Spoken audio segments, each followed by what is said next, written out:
Heaven's Gate, led by Bonnie Nettles and Marshall Applewhite, identified themselves as the two witnesses of revelation in Christianity.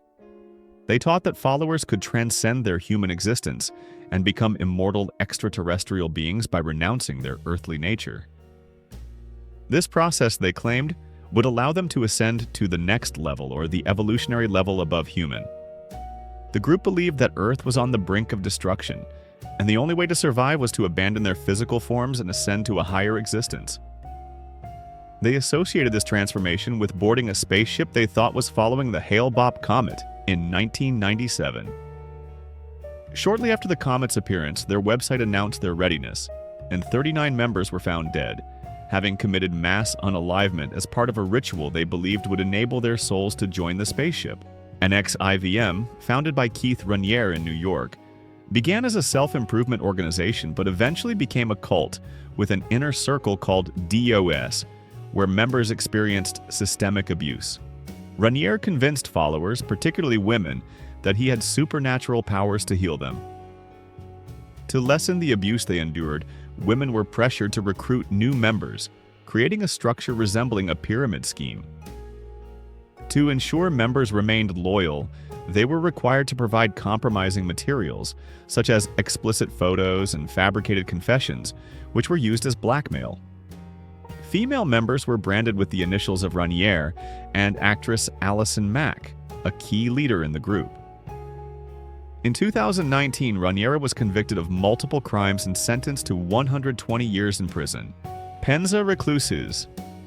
Often referred to as the Heavenly Jerusalem cult, the Penza Recluses were founded by Pyotr Kuznetsov, who convinced his followers that the apocalypse was imminent and that they alone were chosen for salvation. Members renounced modern conveniences, including barcodes and government-issued identification numbers, which Kuznetsov claimed were linked to satanic influences. In November 2007, 29 to 35 followers retreated to a cave in Russia, threatening to detonate explosives if anyone tried to force them out. They were instructed by Kuznetsov to remain there, pray, and await the world's end, predicted to occur in May 2008. Kuznetsov himself was not with them, as he had been detained by authorities. Between late March and early April, 21 members emerged after health problems arose, and part of the cave collapsed due to melting snow.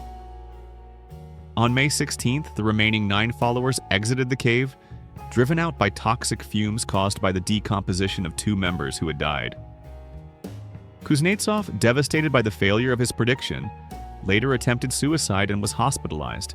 The Order of the Solar Temple, established in Switzerland by Joseph de Mambro and Luc Jouret, claimed to draw inspiration from the Knights Templar.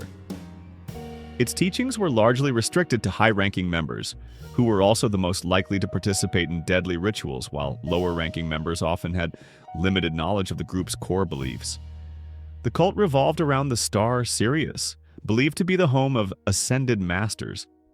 Members were told these masters lived in a spiritual underground realm called Agartha and temporarily inhabited human bodies.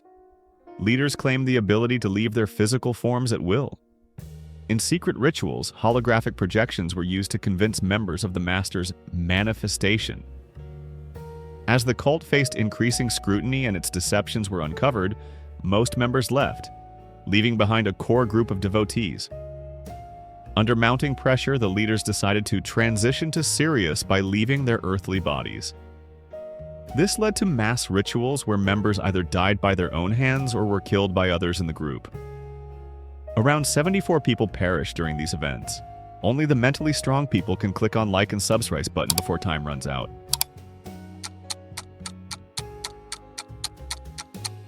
Write done on the comments if you did it on time. The Ant Hill Kids, led by Roch Thériault in Canada, began as a commune promising a life free from sin and filled with spiritual enlightenment. Thériault convinced his followers to abandon their jobs and families to live under his guidance. However, life within the group was marked by severe abuse and exploitation. Thériault isolated members from their families and claimed that God had warned him of an impending apocalypse in February 1979. To prepare, the group relocated to a remote area he called Eternal Mountain, where members built a settlement under his direction. Watching them toil, Theriot likened their efforts to ants in an anthill, inspiring the group's name. When the predicted apocalypse failed to materialize, Theriot dismissed it as a divine miscalculation. He expanded the group by taking multiple wives within the commune and fathering over 20 children. Members endured extreme punishments, including amateur surgical procedures performed by Theriot, which resulted in serious injuries and deaths. In 1989, after a member escaped and alerted authorities, Theriot was arrested. He spent the rest of his life in prison, where he was killed by a fellow inmate in 2011. The People's Temple, established by Jim Jones in Indianapolis, merged aspects of communism, racial equality, and Christianity, although Jones often criticized traditional Christian doctrines. This ideology attracted a large following, but over time, the group became hostile toward defectors and investigative journalists, harassing those who scrutinized them.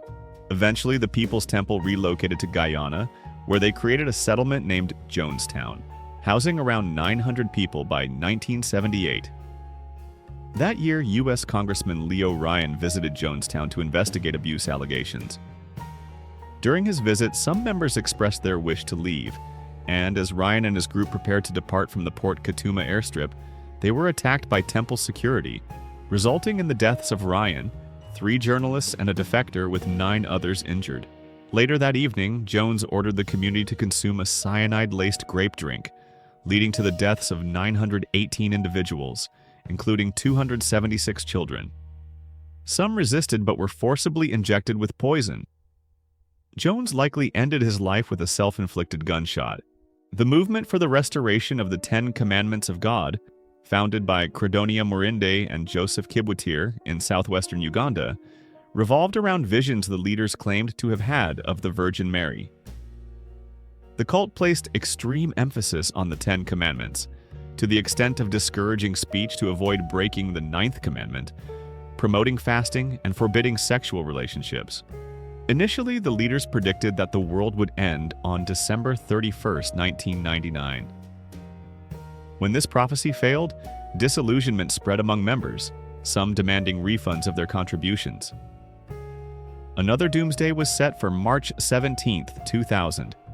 On this day, the group hosted a grand gathering in Kanungu. When attendees entered the building, the doors and windows were sealed, and an explosion occurred, igniting a fire that killed all 530 attendees. Days earlier, leader Dominic Katarbabo was seen purchasing 50 liters of sulfuric acid, suspected to have fueled the fire.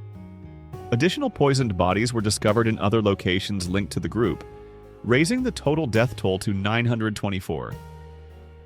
The whereabouts of the 5 primary leaders remain unknown, with many believing they escaped. Aum Shinrikyo, founded by Shoko Asahara in Japan, presented its leader as a messianic figure claiming to bear the sins of humanity.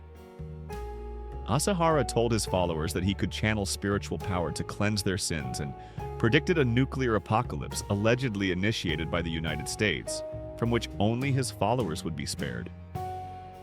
Asahara's teachings included a distorted interpretation of the Tibetan Buddhist concept of pawa, justifying the murder of those who opposed the group as a means of saving them from bad karma. In 1995, the group executed a sarin gas attack on the Tokyo subway, killing 13 people and injuring over 1,000. This was part of a plan to disrupt an impending police raid and possibly trigger the apocalyptic event Asahara had prophesied. 13 senior leaders, including Asahara, were sentenced to death and executed in 2018, while others received lengthy prison terms. I don't think you can click on the next video before 3 seconds runs out. 3, 2, 1.